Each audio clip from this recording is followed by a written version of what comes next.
Jean 6, du premier verset au 13e verset. Jésus dit la parole au nom de Jésus. Amen. Après cela, Jésus s'en alla de l'autre côté de la mer de Galilée, les Tibériades. Une grande foule le suivait parce qu'il voyait le miracle qu'il opérait sur les malades.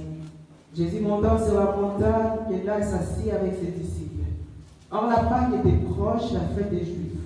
Ayant levé les yeux et voyant qu'une grande foule venait à lui, Jésus dit à Philippe, où achèterons-nous du pain pour que ces gens aient à manger?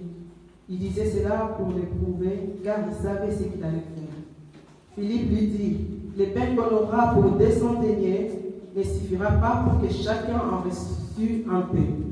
Un de ses disciples entré, Simon, frère de Simon Pierre, lui dit, il y a ici un jeune garçon qui a 5 pains d'orge et 2 poissons. Mais qu'est-ce que c'est là pour tant de gens? Jésus dit, faites-les asseoir. Est-ce que quelqu'un peut répéter, faites-les asseoir? Faites-le asseoir. Encore avec un peu de conviction, faites-les asseoir. Faites-le asseoir. Comme quelqu'un qui a envie, faites-les asseoir. Faites-le asseoir. Il y avait dans ce lieu beaucoup d'herbes. Est-ce que tu peux dire encore, il y avait dans ce lieu beaucoup d'herbes? Il y avait dans ces lieux beaucoup d'herbes. Ils s'assirent donc au nombre d'environ 5000 hommes. Jésus prit le pain, rendit grâce et le distribua à ceux qui étaient assis. Il leur donnait de même des poissons autant qu'ils en voulurent. Lorsqu'ils furent rassasiés, il dit à ses disciples, ramassez les morceaux qui restent, afin que rien ne se perde. Ils ramassèrent donc et remplirent 12 paniers avec des morceaux qui restaient de 5 pains d'orge, après que tous eurent mangé. Parole du Seigneur. Amen. Nous pouvons prendre place. Shalom Église. Bonjour tout le monde. Bonjour. Est-ce que ça va? Est-ce que nous allons bien? Est-ce qu'on peut acclamer encore le pas du Seigneur? Avant de commencer ma prédication de ce matin, je voudrais rendre grâce à Dieu pour le privilège qu'il m'est accordé ce matin. C'est un privilège, mais aussi une responsabilité. Et j'ai pris que le Saint-Esprit m'aide ce matin. Et je dis merci à l'homme de Dieu de m'avoir cédé la chair, de m'avoir fait confiance, parce qu'on ne laisse pas la chair à n'importe qui. Quelqu'un a dit la chair est chère, parce que du haut de cet endroit, tu peux construire une vie, tu peux bénir une vie, mais du haut de cet endroit, tu peux aussi détruire une vie. Et je prie le Seigneur que je ne sois pas celle qui va détruire, mais qui va encourager quelqu'un ce matin. Si tu le crois, dis Amen. Voilà, le verset que nous avons lu ce matin, c'est un passage que nous connaissons plus, que nous connaissons tous, qui nous parle de la multiplication de pain. Et pour ceux qui écrivent, si quelqu'un veut avoir encore plus de précisions par rapport à cette histoire, tu peux écrire et lire à la maison. Nous n'allons pas les lire ici. Marc 6, 30 à 44. Là, on nous donne encore plus de détails. Matthieu 14, 13 à 21. Amen. Ces versets nous montrent la puissance et la grandeur de Dieu. Et comment le Seigneur est capable de faire des choses. La Bible nous dit qu'il y avait une très grande foule qui suivait le Seigneur. Une très grande foule qui suivait le Seigneur. Parce que la Bible nous dit partout où le Seigneur passait, il y a des miracles qui l'accompagnaient. Alors les gens suivaient le Seigneur peut-être parce qu'ils avaient besoin de quelque chose. Donc tous ces peuples-là venaient non parce qu'ils voulaient connaître Dieu, mais peut-être qu'ils voulaient tout simplement être guéris. Peut-être parce qu'ils avaient besoin simplement d'avoir un miracle, de voir quelque chose de la part de Dieu. Ils attendaient quelque chose de la part de Dieu. Alors quand ils ont entendu que le Seigneur était dans cet endroit-là, ils ont couru. La Bible nous parle d'une foule, une multitude de foules. Et en lisant cette histoire, je disais à Dieu, qu'est-ce que je vais donner comme thème au message? Qu'est-ce que je vais donner comme thème au message? Et je donne comme thème ce matin, Jésus, la foule et les disciples. Jésus, la foule et les disciples. Qui est Jésus? Qui est la foule? Et qui sont les disciples? Parce que peut-être quelqu'un, nous imaginons que tout le monde connaît qui est Jésus. Un jour, on était étonnés, mon mari et moi, alors qu'on regardait une vidéo, on posait les gens sur la route la question, est-ce que vous connaissez Jésus? Et les autres disaient, ah, Jésus c'est un mythe. Et l'autre disait, ah, Jésus c'est quelqu'un, c'est un Superman. Quelqu'un qu'on a envoyé juste pour faire quelque chose et partir. Et on s'est étonné, on a dit, waouh, en 2018, il y a encore des gens qui ne connaissent pas Jésus. Même à l'église, ne soyons pas étonnés, il y a encore des gens qui viennent, mais qui ne connaissent pas Jésus. Et du coup, je devais être Jésus, la foule et les disciples. Qui est Jésus? Jésus, c'est le Messie. Jésus, c'est le roi de Dieu. C'est lui qui est venu nous sauver. C'est lui qui est venu se sacrifier pour que moi et toi, nous ayons la vie. Jésus, c'est celui qui s'est donné à la croix. Jésus, c'est celui qui a regardé alors que tu n'étais pas encore né. Il savait que tu devais naître. Alors, il ne voulait pas que toi, tu ailles en enfer. Il s'est donné pour que toi, tu ailles au paradis. Jésus, ce n'est pas un Superman comme on le dit, mais c'est Jésus, c'est le Fils de Dieu. Est-ce que quelqu'un peut dire Jésus, c'est le Fils de Dieu? Jésus, c'est le roi de Dieu. Jésus, c'est celui qui m'a donné la vie. Jésus, c'est celui qui t'a donné la vie. Jésus, c'est celui qui a opéré tellement de grandes choses et qui continue encore à opérer et qui continuera encore à opérer dans nos vies. Amen. Et la foule, selon les dictionnaires, les dictionnaires me disent, la foule, c'est l'ensemble des personnes réunies dans un lieu, dans un même lieu. Ce matin, nous sommes là, nous sommes la foule. Nous sommes réunis au même endroit, la foule. Mais il y a une différence entre la foule et les disciples. Pourquoi la Bible nous dit la foule et en même temps elle nous parle des disciples? Parce que tu peux être la foule, mais ne pas être un disciple. Mais tu ne peux pas être disciple si tu ne peux pas être disciple si tu n'es pas en contact avec Jésus. Et le Seigneur veut que nous quittions cet endroit où nous quittions cet esprit d'être la foule. La foule, ce sont ces gens qui viennent à l'église par suivisme. La foule, ce sont ces gens qui s'approchent de toi par intérêt. Parce que je vous assure que tous ces gens qui se sont approchés de Jésus, ils ne venaient pas pour entendre parler de Jésus. Ils ne venaient pas pour connaître Christ. Mais ils venaient parce qu'ils savaient que le Seigneur, Jésus, accomplissait des miracles. Voilà pourquoi ils couraient auprès de Jésus. Tout le monde qui vient à l'église n'est pas un disciple. Tous ceux qui viennent auprès de toi ne sont pas des disciples. Ne pensons pas que quand nous sommes là tous à l'église, nous sommes tous des disciples. Non, il y a la foule. La foule, ce sont des gens qui ont un désir. Ce sont des gens là qui s'approchent par intérêt. D'accord, je vais aller à l'église. Et dès que je fais ce que je fais, comme le pasteur dit, vous l'avez aussi, il y a ça. Il dit au revoir Seigneur. Mais alors les disciples, ce sont ces gens-là qui restent au pied de Jésus pour apprendre. Ce sont les personnes-là qui demeurent au pied de Jésus pour apprendre. Que le Seigneur me donne ou pas, je suis là. Que le Seigneur me bénisse ou pas, je suis là. Que le Seigneur me réponde ou pas, je suis là. Je suis là au pied de Jésus pour apprendre. Et le Seigneur dira à ses disciples, faites-les asseoir. Il n'a pas dit, disciples, asseyez-vous. Parce que les disciples étaient déjà assis à côté de Jésus. Mais il a dit aux disciples, faites asseoir la foule. Pourquoi? Parce que tout simplement, il voulait communiquer quelque chose aux disciples. Il voulait tout simplement amener, à la foule. Il voulait tout simplement amener à la foule de quitter cette mentalité-là, tout cet esprit-là de demeurer la foule, mais de devenir des vrais disciples. Et la Bible précise bien que dans cet endroit-là, il y avait beaucoup d'herbes. Quand on faisait l'étude biblique, on nous montrait comment méditer la parole de Dieu. Les pasteurs disaient qu'il faut savoir se poser les bonnes questions pour pouvoir avoir une bonne réponse. Tout ce qui est dans la Bible, je ne pense pas que c'est écrit juste parce qu'ils n'avaient rien à écrire. Pourquoi la Bible précise même qu'il y avait beaucoup d'herbes? Parce qu'on peut comprendre quand on dit à quelqu'un assois-toi, sûrement il y a un endroit pour s'asseoir, sûrement il y a une chaise, mais il précise bien, il y avait dans cet endroit beaucoup d'herbes. Et cela m'importe à penser à David qui disait dans le psaume 23, l'Éternel est mon berger, je ne manquerai de rien. Il ne s'arrête pas là, il dit, il me fait reposer dans le vert pâturage. L'Éternel est mon berger, je ne manquerai de rien, mais il me fait reposer dans le vert pâturage. C'est qui un berger? Un berger, c'est celui qui garde les moutons. Nous avons, c'est celui qui a, on dirait quoi? C'est celui qui élève des animaux, des brebis, des vaches et tout. Mais un berger, si nous voyons même dans le film, chaque jour, un berger sort ses animaux, ils les amènent dans un endroit où ils peuvent se nourrir, n'est-ce pas? Ils n'amènent pas ces animaux là où il y a des rocs, ils n'amènent pas ces animaux là où il y a de la saleté, mais ils les amènent dans un endroit où tout est vert. Il est sûr que dans cet endroit-là, ces animaux vont bien manger et bien grandir. Et David dit, le Seigneur me fait reposer dans le vert pâturage.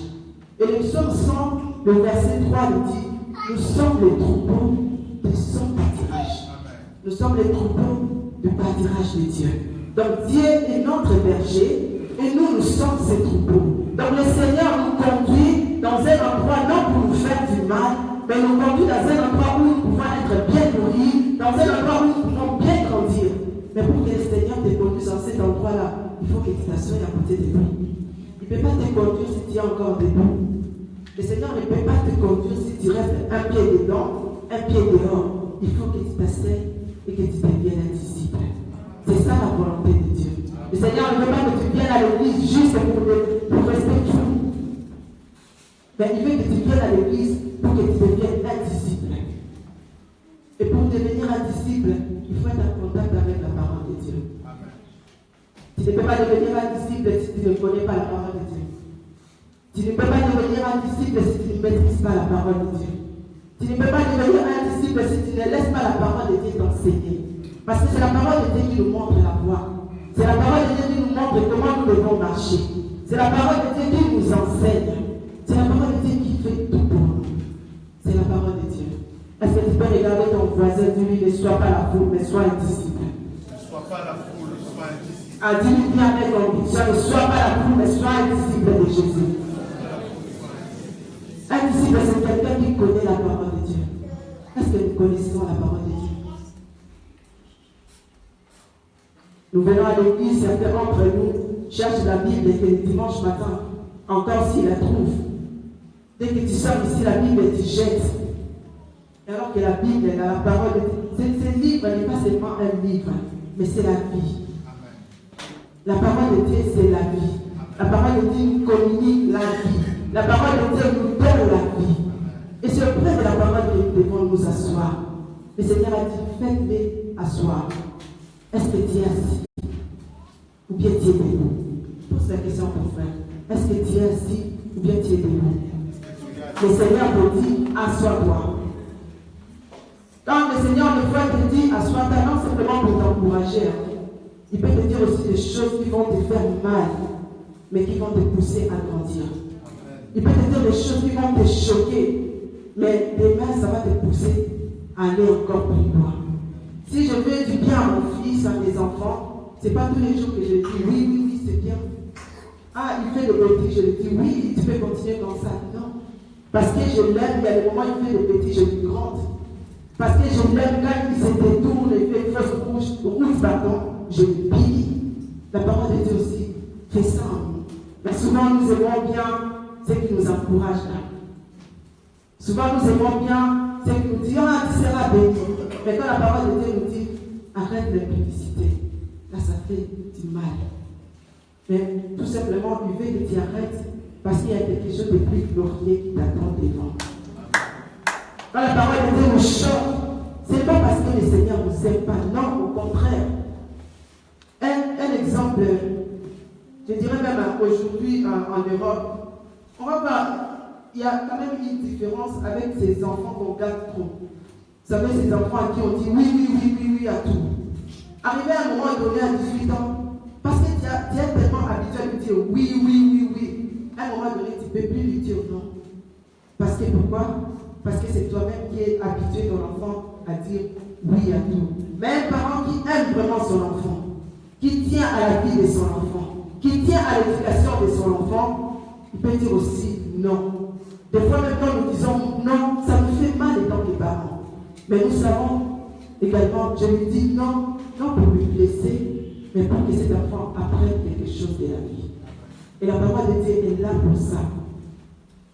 Si simplement nous pouvons nous asseoir, apprendre comme les disciples, au pied de Jésus. La foule, ce sont ces genres de personnes qui viennent à l'église. Dès que tu dis quelque chose qui les choque, je m'en vais.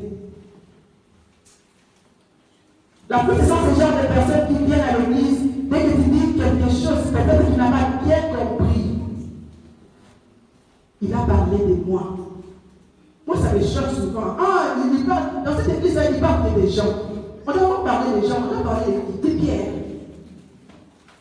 Parce que la Bible est là pour nous parler à nous, les hommes. Et à l'église, les gens ne veulent pas qu'on parle des gens. On veut qu'on parle de Paul. On veut qu'on parle de brebis. On veut qu'on parle de, je ne sais pas moi, de moutons. Non, la parole de Dieu est là pour nous. Donc si je fais quelque chose de mal, la parole de Dieu me corrige. Est-ce que moi, nous, la correction? Est-ce que même l'enseignement? À l'école, quand il entre, la première des choses, avant que les professeurs commencent le cours, il nous dit quoi? Asseyez-vous. Même si le visage des professeurs ne te plaît pas, tu t'assois. Même si sa voix là t'énerve, parce que tu veux entendre, tu fais quoi? Tu t'assois. Même si franchement, ce prof là m'énerve, tu fais quoi? Tu obéis parce que tu veux apprendre. Et pourquoi nous ne voulons pas apprendre avec la parole de Dieu? Nous ne pouvons pas devenir des vrais disciples si nous ne connaissons pas la parole de Dieu. Rien ne va se faire dans nos vies, rien ne va changer dans nos vies tant que nous n'aimons pas la parole de Dieu. Amen. Amen. Est-ce que je peux entendre encore? Amen. Amen. Est-ce que je peux dire encore? Amen. Amen. Aujourd'hui, nous avons plus la connaissance de tout ce qui se passe sur Facebook. N'est-ce pas? Soyons sincères entre nous. Qui est au courant de tout? Ah, tu n'as pas dit la sœur X a affiché une photo. Et c'est tout le monde qui sait que la sœur Y a affiché une photo. Mais si on te pose simplement la question, qu'est-ce qu'on a prêché dimanche? On commence. En fait, il y avait Maman Esther qui avait chanté. Non, Maman Esther n'a pas chanté. On t'a posé la question, qu'est-ce qu'on a prêché le dimanche à l'église? Mais tout ce qui se passe sur Facebook, on est au courant. Et des fois, ça fait tellement mal de voir, même les enfants de Dieu, nous partageons même des bêtises. Il y a quelque chose qui m'est toujours étonné. Comment ça se fait qu'on ne partage pas des prédications, des choses qui nous encouragent, mais on est prêt à partager? Alors, on a attrapé la sœur X avec le mari de Y.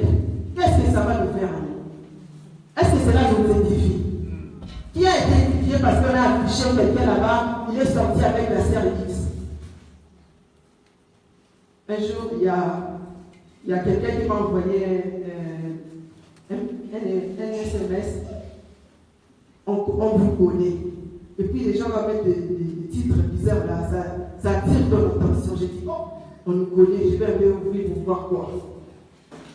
Ah, on vous connaît, vous les pasteurs des escrocs. Je dis, oh, c'est quoi ça? Et 2 minutes après, on vous connaît encore. Au moins 5 personnes m'ont envoyé. J'ai dit, mais ces gens ne m'envoient jamais des messages comme quoi attache-toi à Dieu. Ces gens ne m'envoient jamais des messages comme quoi le Seigneur peut te faire du bien. Les gens là ne t'envoient jamais des messages. On nous envoie souvent des messages là qui nous amènent à rien. Si simplement on pouvait nous édifier les uns aux autres. Je vois mon frère, je n'ai pas besoin de le publier, mais je peux m'approcher de lui. Mon frère, est-ce que tu sais, la parole de Dieu peut faire ça? Mais nous sommes là plus à publier ce qui est mal. Et le dimanche passé, quand nous parlait du caractère des enfants du royaume, n'est-ce pas? Ils ont dit, en nous devons voir l'amour. Mais bizarrement, à l'église, il y a encore des gens qui ont la haine. Je peux voir ma sœur faire du mal.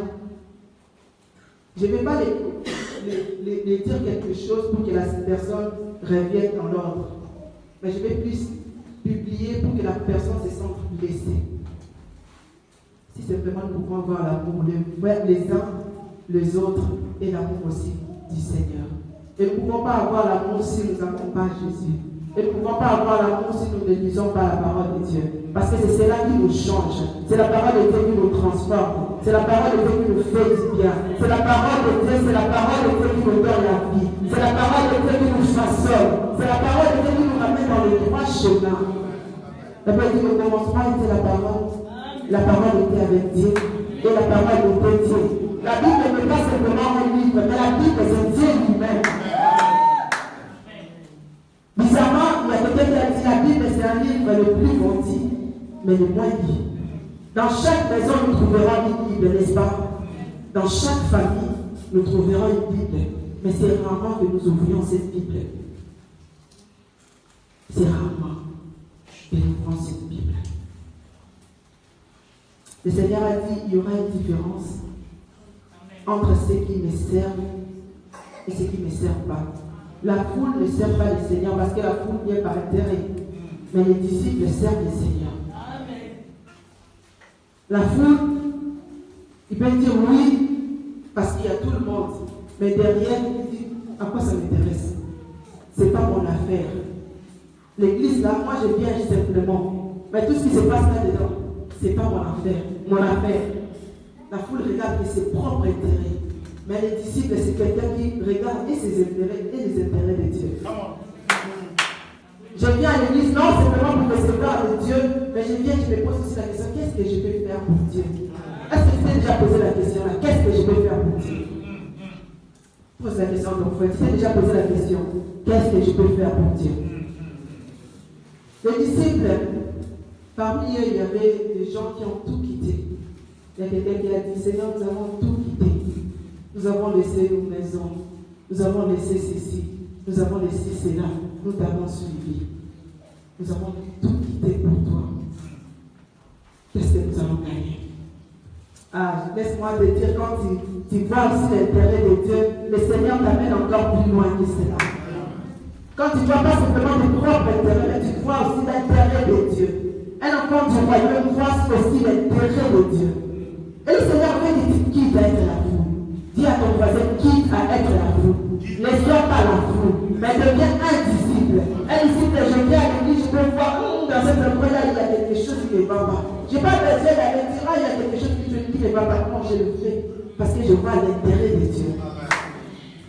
Je n'ai pas besoin de m'oublier, je vais aller à l'église, il y a du. Non. Tout ça, je le fais parce que c'est l'intérêt de Dieu. Que quelqu'un me voie, parce que ce n'est pas mon problème. C'est le Seigneur que je suis en train de servir. C'est Dieu que je sers. Ce n'est pas un homme que je sers. Est-ce que nous pouvons devenir des disciples? Ceux qui sont assis sur la parole de Dieu. Apprendre de nous. Et j'ai une bonne nouvelle pour quelqu'un ce matin. Alors tu te dis, oui, je suis un disciple et je sers à l'église. Je vois les autres aller de l'avant.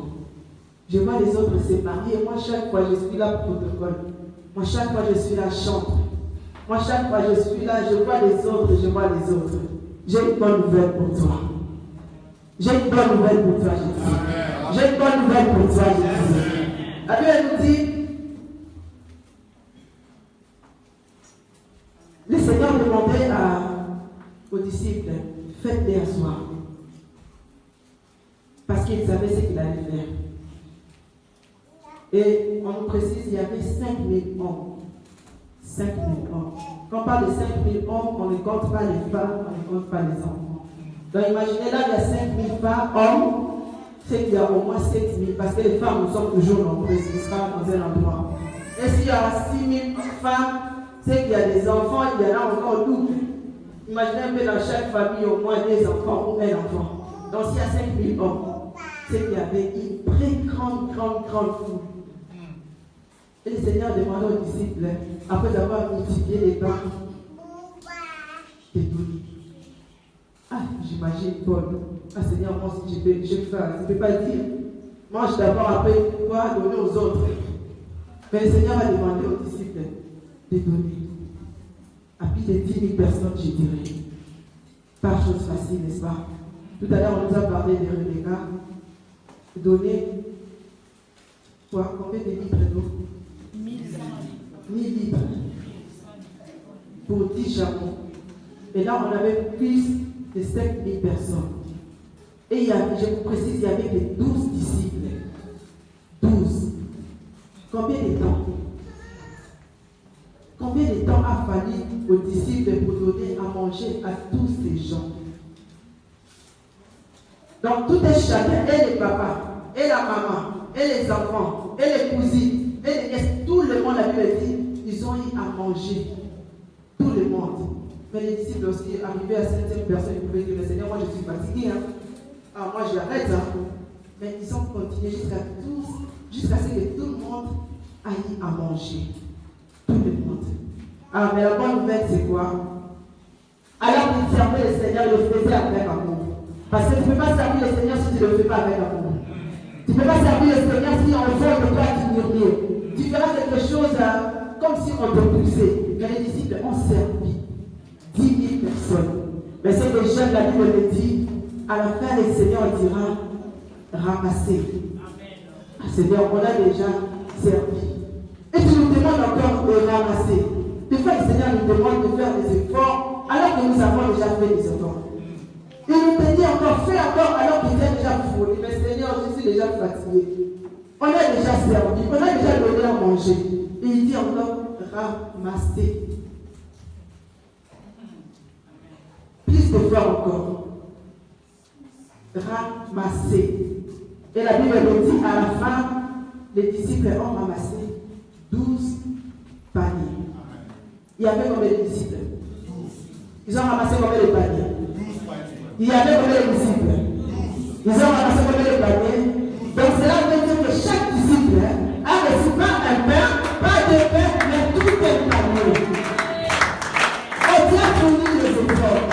Mais ta récompense sera tellement grande. Je vois quelqu'un qui fournit des efforts pour le Seigneur. Et je vais encourager le Dieu. Ta récompense sera tellement grande. Mais toi, tu n'auras pas un panier. Mais toi, tu n'auras pas un pain. Toi, tu n'auras pas des poissons. Mais toi, tu auras tout un panier. Est-ce que je parle avec toi? Alors que tu viens de te demander, tu as dit à chaque fois servir. Ah, non, non, Seigneur. Les efforts que tu me demandes, non, jamais assez. Je suis fatigué. Il y a tout un panier qui t'attend. Ne te décourage pas. Tu as fourni les efforts, fournis encore les efforts. Parce que ce n'est pas un homme qui va te voir pour ces efforts-là. Ce n'est pas un homme qui va te payer, mais c'est Jésus qui va te payer. Et le Seigneur paye toujours pour faire la main aux hommes. Quand le Seigneur te paye, ah, c'est pas comme ton patron de travail. Quand tu travailles pour un homme, tu travailles 1 heure, il te paye 1 heure. Tu travailles 2 heures, il te paye 2 heures. Il n'augmente même pas 1 centime. Mais quand tu travailles pour le Seigneur, il te donne tellement au-delà. Le Seigneur te donne tellement au-delà. Là où même les hommes se diront, waouh! Ah, je vois une bénédiction que là on dira, waouh! Ah, je m'attends à une bénédiction, waouh! Ah, la foule a reçu un pain, 2 pains. Ils ont été rassasiés peut-être pour 1 heure, pour 2 heures, le temps de prendre un peu de force et rentrer chez eux. Mais les disciples ont reçu tout un panier. Est-ce que quelqu'un qui peut se décider ce matin, je vais quitter avec la foule de devenir un disciple? Je ne veux pas être la foule. Est-ce qu'on parle même des noms de la foule? Est-ce qu'on connaît leurs noms? Mais on connaît les noms des disciples. La foule, c'est la foule.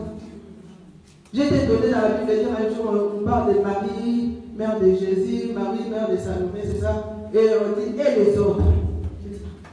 Et les autres? Qui sont ces autres? Ces autres-là, ce sont des gens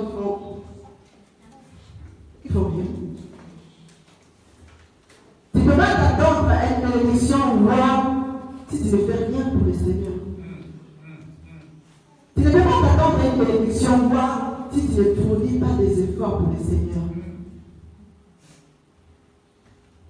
Tu ne peux pas t'attendre, au moins que tu sois un voleur. Parce que ce n'est que le voleur qui peut envier de quelque chose de quelqu'un d'autre alors qu'il n'a rien fait. N'est-ce pas? Quand tu fournis des efforts, tu fais des efforts, des sacrifices, et le voleur il vient, il prend une part. Tu ne peux pas prétendre de recevoir la bénédiction de Dieu alors que tu n'es pas un disciple. Et un jour, le pasteur a dit, il y a des gens qui bénéficient des choses, tout simplement parce qu'ils se retrouvent dans un milieu, n'est-ce pas? Je me retrouve dans la maison d'un riche parce que je suis là au moment de manger. Il m'invite aussi à table, mais je ne fais pas partie de sa famille.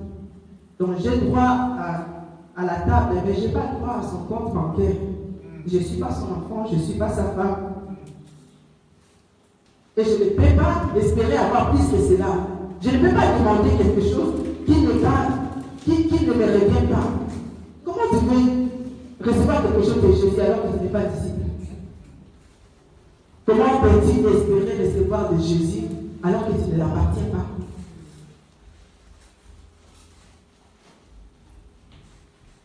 Amen. Amen. Deviens un disciple. Deviens un disciple. Devenons des disciples. Ne voyons pas simplement notre propre intérêt, mais aussi l'intérêt de Dieu. Jésus, en allant à la croix, il n'avait aucun intérêt de vivre. Pourquoi il devait mourir alors qu'il n'avait jamais péché? Pourquoi il devait se sacrifier alors qu'il n'avait jamais péché? Et il a regardé toi. Il a dit, il faut que j'aille à la croix pour que Marlène soit sauvée. Il faut que j'aille à la croix pour que Michel soit sauvé. Il a tout laissé, la gloire, l'honneur. Il avait tout. Il est descendu pour moi et pour toi, pour nous donner la vie. Pour nous donner la vie. Pour nous donner la vie. Et tu ne peux pas hériter le royaume si tu n'es pas un disciple. Tu ne peux pas devenir un disciple si tu n'aimes pas Jésus. Si tu ne l'aimes pas. Aimes-tu le Seigneur? Aimes-tu le Seigneur? Aimes-tu le Seigneur? Amen. Aimes-tu le Seigneur? Amen. Es-tu la foule ou bien tu es un disciple? Tu es qui? Tu es qui? Et le Seigneur ce matin te dit, quitte à être la foule, deviens un disciple. Deviens un disciple. Voilà pourquoi il te dit, demeure sur sa parole. Médite sa parole. Ce n'est pas un décor la Bible. Ne venons pas à l'église parce que nous manquons de quoi faire chez nous. Sinon, c'est vraiment, si quelqu'un vient à l'église parce qu'il ne sait pas aller où aller, je te rassure, c'est vraiment une perte de temps. Tu pouvais dormir. Parce que tout ce qu'on dit là, le Seigneur bénit, ça ne te concerne pas. Si tu n'es pas un disciple. Venir à l'église ne fait pas de toi un disciple. Tu peux être à l'église et rester la foule. Si quelqu'un n'est pas conscient de ce que la parole de Dieu est, je dirais c'est la personne malheureuse. C'est comme si tu es dans le besoin. Alors que dans ton portefeuille, il y a 500 € en chèque. Tout simplement parce que tu ignores que ce n'est pas juste du papier. Juste du papier, mais c'est de l'argent. Tu vas continuer à souffrir. Tu as l'argent sur toi, mais tu n'as pas la connaissance. Donc tu peux même donner à un enfant, écris dessus. Pourquoi? Parce que tu n'as pas la connaissance. Je sais que c'est chèque-là. Mais si tu es conscient que ce que j'ai dans mon portefeuille n'est pas simplement une feuille, mais c'est de l'argent, tu vas les prêter avec beaucoup plus d'attention. Amen. Tu vas les prêter avec plus de prudence parce que c'est de l'argent. Et la parole de Dieu est plus que de l'argent. La parole de Dieu est plus qu'un chèque. La parole de Dieu est plus que le mariage. La parole de Dieu est plus que les maisons. La parole de Dieu est plus que les voitures. La parole de Dieu, c'est la vie. Amen. Amen. Amen. Oh my God. La parole de Dieu, c'est la vie. Voilà pourquoi le Seigneur demande, faites-les asseoir. Est-ce qu'on peut accepter de s'asseoir sur la parole de Dieu? Que cela nous plaise ou pas? Que cela nous fasse mal ou pas? Que cela nous en... Est-ce que nous pouvons accepter de nous asseoir sur la parole de Dieu?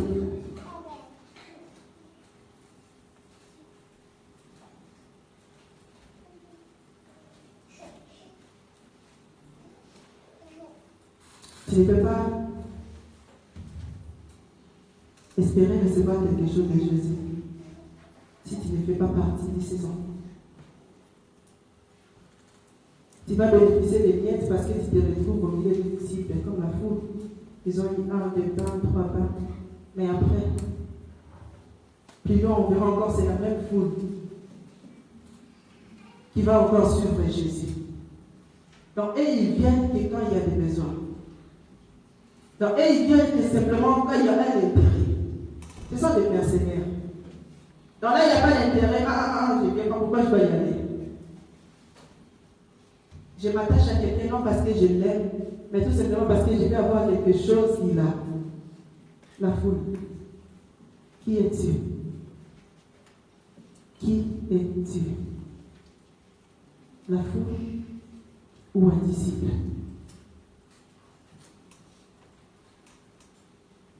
Les disciples, je me dis, vivre aussi avec Jésus tous les jours, ce n'était pas facile. Parce que je ne crois pas que le Seigneur disait oui à tout. À un moment donné, il tenait vraiment des langages durs. Arrière de moi, Satan. Jean de paix des fois. Imagine un peu moi. Je ne vais pas dire toi, je dis moi. Seigneur, je marche avec toi. Seigneur, je te suis. Tu me dis A, Seigneur, je fais A. Seigneur, tu m'appelles Satan. Mais ils étaient là. Paroles dures. Mais ils sont là. Ça fait mal. Mais je reste. Pierre a dit, où irions-nous encore, Seigneur? Où irions-nous? Car c'est toi qui as les paroles de la vie. Car c'est toi qui donnes la vie. Même de toi, nous irons où? Quelqu'un qui n'a pas Jésus, c'est le plus malheureux de la planète. Tu peux avoir des bijoux, tu peux avoir un mari, mais si tu n'as pas Jésus, tu es le plus malheureux. D'ailleurs, si tu n'as pas Jésus, c'est que tu n'aimes pas toi-même. C'est ce qu'on nous a dit les dimanches passés. Quelqu'un qui n'aime pas Jésus ne s'aime pas lui-même. Parce que c'est l'enfer qui t'attend. Tu n'aimes pas Jésus, c'est l'enfer. Ne nous trompons pas. Ne nous trompons pas. Ne pense pas parce que tu as mis le bijou que tu es. Non. Ne pensons pas parce que nous avons mis les talents que nous sommes. Non. Tu peux avoir tout ce que tu veux. Les voitures, les femmes en abondance. Des maisons, tout ce que tu veux. Mais si tu n'as pas Jésus, tu es le plus malheureux. Et la Bible dit, à quoi sert maintenant de tout gagner? De tout gagner. Dans les tout, je vois ce dont tu as besoin là. Dans les tout, je vois les mariages que tu veux. Dans les tout, je vois les voitures que tu veux. Dans les tout, je vois les enfants que tu veux. Dans les tout, il y a tout. Et continue, mais si perd son âme, à quoi te sert-il? Ne venons pas à l'église parce que nous voulons les choses de Dieu et que nous ne voulons pas Dieu. Nous venons passer notre temps. Cela ne nous sert à rien. Mais devenons plutôt des disciples de Dieu. Je disais, devenons plutôt des disciples de Dieu. Je disais, devenons plutôt des disciples de Dieu. Que le Seigneur ne donne pas, je reste à ses pieds. Que le Seigneur ne bénisse pas, je reste à ses pieds. D'ailleurs, il fait toutes les choses, toutes les choses vont en son temps. C'est-à-dire que je vais penser que là, le Seigneur ne me dit pas, non, ce n'est pas mon temps. Ce n'est pas mon temps. Tant que la foule n'avait pas mangé, les disciples n'avaient pas ramassé 12 paniers. Ils devaient attendre leur temps. Ils devaient attendre leur temps. Ne pense pas que le Seigneur ne te voit pas. Non, il te voit. Mais il fait toutes choses bon en son temps. Le temps de Dieu n'est pas le temps des hommes. Je disais, le temps de Dieu, ce n'est pas le temps des hommes. Imaginez un peu le disciple s'était dit, ah non Seigneur, on est fatigué, on a travaillé, là c'est bon, hein. Franchement, tu me demandes trop là. Servir 10 000 personnes dans la fête, mais tu me demandes encore de ramasser. Donc on devait encore faire le tour, quoi. Fournir encore. S'ils n'avaient pas obéi, ils n'auraient pas ramassé 12 paniers. C'est parce qu'ils ont obéi, ils ont à la faire ramasser 12 paniers. Ne te contente pas de miettes. Ne te contente pas de miettes. Ne pense pas que ce que tu as là maintenant, là, c'est ce que le Seigneur veut pour toi. Il veut plus que ça. Je disais, le Seigneur veut plus que ça. Le bon berger ne conduit pas ses enfants là où il y a des robes, mais là il y a du vert pâturage. Là il y a de l'abondance. Là il y a de la joie. Là il y a la paix. Là il y a la sérénité. Là il y a la tranquillité. Il y a des gens qui il est en paix pendant un mois là. Je n'ai pas besoin de Dieu. Et vous verrez la même personne dès que le problème commence à venir là, il revient. Disciple. J'ai besoin de quelque chose, je viens vers Dieu. Je prie le Seigneur, Seigneur mariage, Seigneur travail, Seigneur enfant. Mais dès que j'ai travail, au revoir Seigneur. Et dès que là-bas ton contrat finit, Seigneur me voici.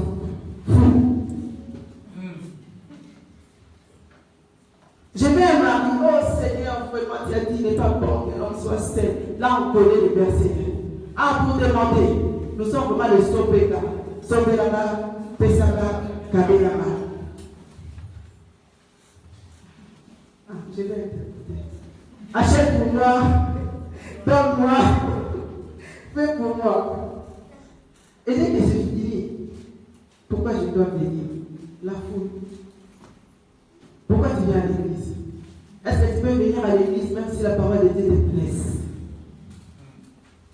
D'ailleurs, si la parole de Dieu te blesse, c'est parce que le Seigneur veut arranger quelque chose en toi. Ah, je répète, d'ailleurs, si la parole de Dieu te blesse, c'est parce que le Seigneur veut arranger quelque chose en toi. Tu es qui? Tu es qui? Il y a une récompense pour des disciples. Mais la foule bénéficie des miettes. Pourquoi tu veux bénéficier des miettes alors que tu peux avoir plus que ça? Seigneur, je veux des enfants. Le Seigneur me donne des enfants, oui. Mais je fuis. Maintenant, les enfants là, risqueront de me tourner la tête.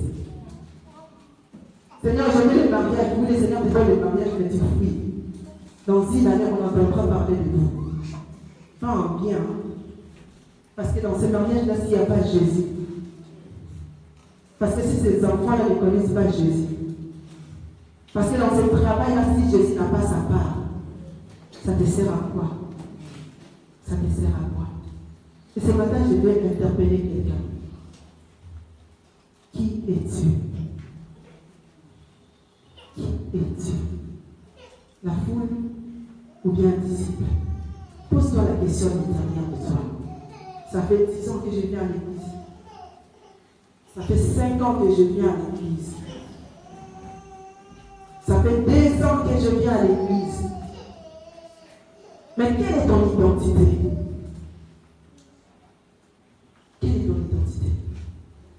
Je suis encore un pied dedans et un pied dehors.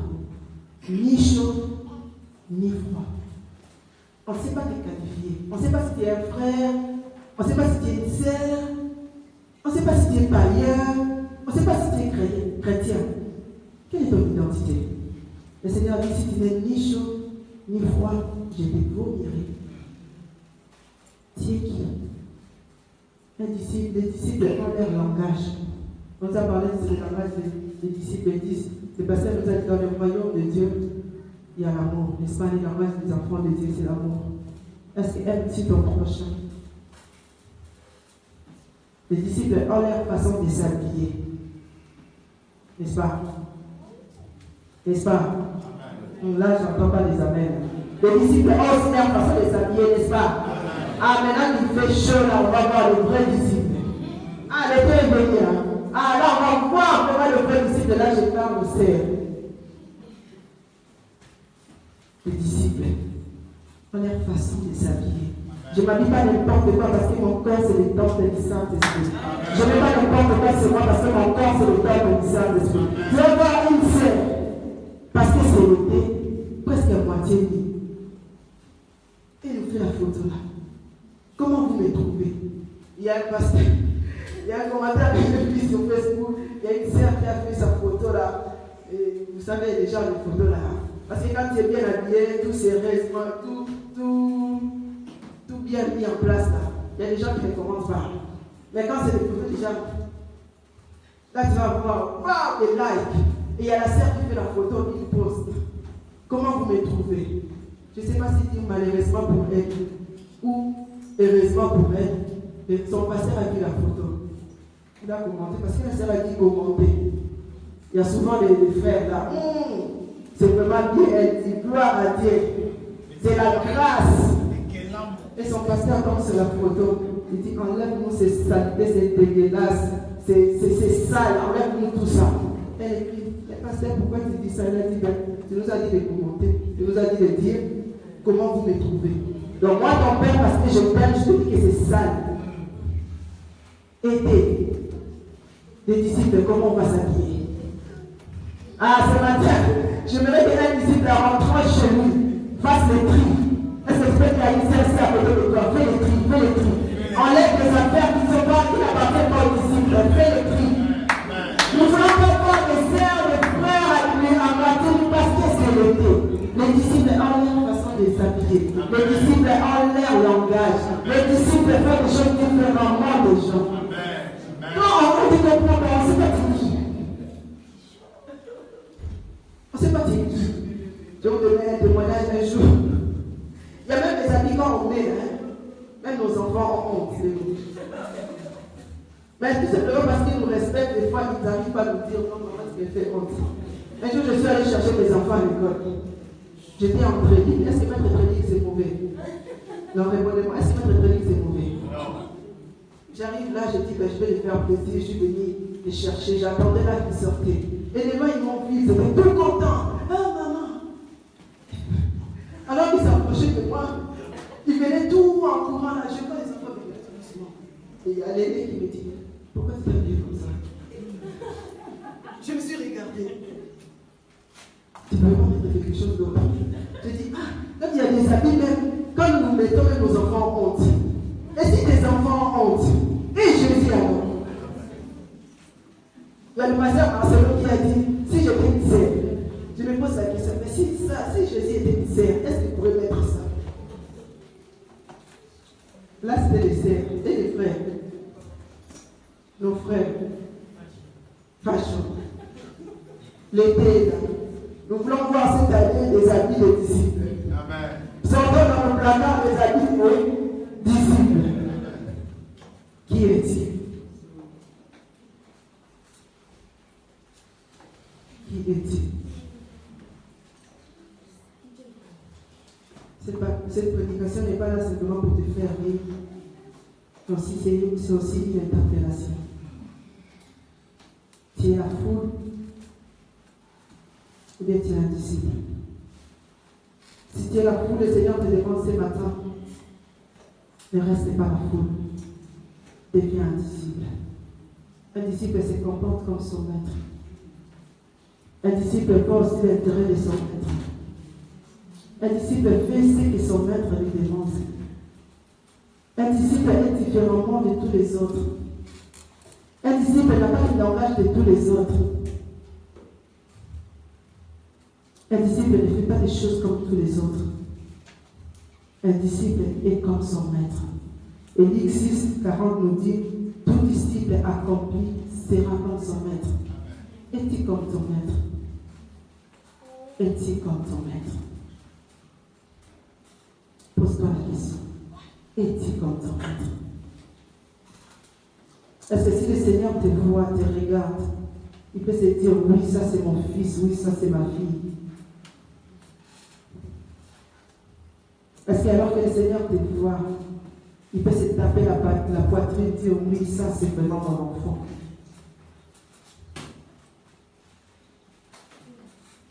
Qui es-tu? Le Seigneur veut qu'il te soit sur sa parole. Le Seigneur veut que tu apprennes sa parole. Pas simplement que tu t'arrêtes à l'apprendre, mais tu la pratiques aussi. Est-ce que tout ce qu'on t'enseigne à l'église, tu la pratiques? Est-ce que c'est que le Seigneur te demande, tu le fais? Ou bien tu choisis simplement les choses qui te plaisent à toi et les restes tu mets à côté? Qui es-tu? Pose-toi la question. Pourquoi venir à l'église si tu n'appartiens pas au royaume de Dieu? Pourquoi venir à l'église si tu n'es pas un enfant de Dieu?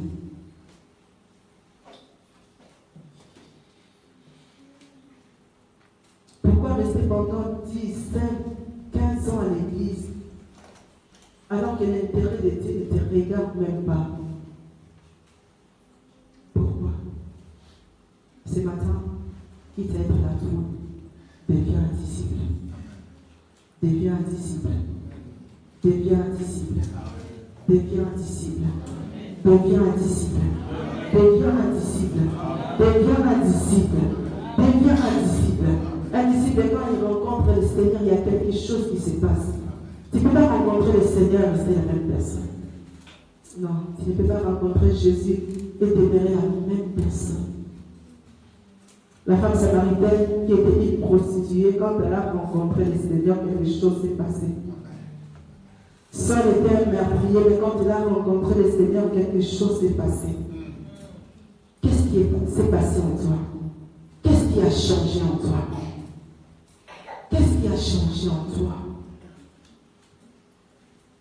Qu'est-ce qui a changé en toi? En sortant de cet endroit, j'aimerais que quelqu'un prenne la décision. Que quelqu'un prie à Dieu. Dis Seigneur, aide-moi à ne pas être la foule, mais devenir un disciple, un vrai disciple. Un vrai disciple. À faire des choses qui te plaisent à toi, Dieu. À ne pas me comporter selon moi, mais agir comme toi. À ne pas faire honte en ton nom. Quand on te voit, on t'appelle sœur, mais il y a tout autour de toi des gens qui se disent, mais qui? Sœur? Quelle sœur?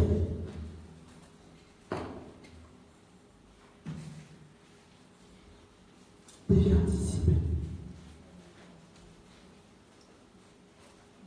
Paul pouvait dire, soyez mes imitateurs, comme je le suis de Christ. Est-ce que tu es imitateur de Christ? Est-ce que tu es imitateur de Christ? Est-ce que tu fais des choses comme Christ? Est-ce que tu te comportes comme Christ? Est-ce que tu parles comme Christ? Est-ce que les gens peuvent t'asseoir à côté de toi et dire non, elle est différente, il est différent? Est-ce que tu fais honneur à Christ ou bien tu fais la honte? Qu'est-ce qui a changé en toi depuis que tu as rencontré le Seigneur? Qu'est-ce qui s'est passé en toi depuis que tu as rencontré le Seigneur? Tu ne peux pas passer auprès de la croix et rester le même. Il y a quelque chose qui doit se passer en toi. Des fois, tu te dis même, ah, ça fait 10 ans que je suis à l'église, mais rien ne se passe. Tout simplement, tu n'es pas un disciple. Parce que tu n'es pas un disciple, il n'y a rien qui va se faire. Deviens un disciple ce matin. Deviens un disciple ce matin. C'est ce que le Seigneur veut pour toi. Il veut plus que ça. Il veut te donner plus que les mariages. Il veut te donner plus que les enfants. Il veut te donner plus que de l'argent. Mais il veut que tu aies la vie éternelle. La vie éternelle, c'est ce que le Seigneur veut. Est-ce que quelqu'un ce matin peut se dire, peut-être, je ne veux pas de l'argent comme je le veux, mais je suis sûr que j'ai la vie éternelle parce que j'ai Christ en moi. Parce que je ne suis pas la foule, mais je suis un disciple de Dieu. Je veux plus que ça. À quoi sert un homme de tout gagner après perdre son âme? À quoi? Deviens un disciple ce matin. Peut-être tu te dis, oui, je suis un disciple, mais j'ai assez servi. J'ai assez fourni des efforts. Il y a une récompense. Je disais à quelqu'un, il y a une récompense. Il y a une récompense quand tu sers le Seigneur. Il y a une récompense que le Seigneur a prévue pour toi. La Bible nous dit dans le livre des Hébreux 6, Dieu n'est pas injuste pour oublier votre travail et l'amour que vous avez montré pour son nom. Dieu n'est pas injuste. Tu as fourni des efforts, Dieu n'est pas injuste.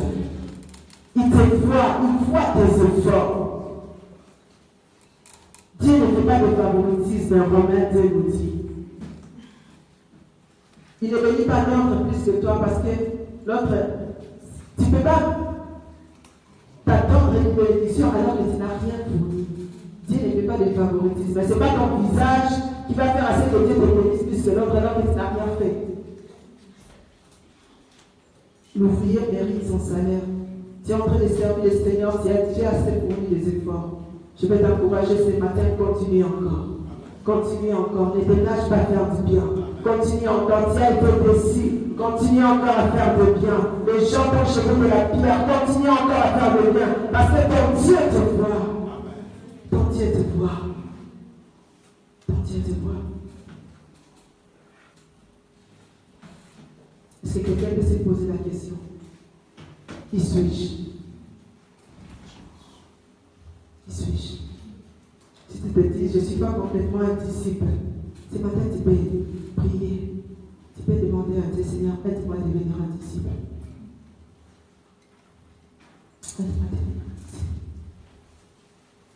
Est-ce qu'on peut s'élever?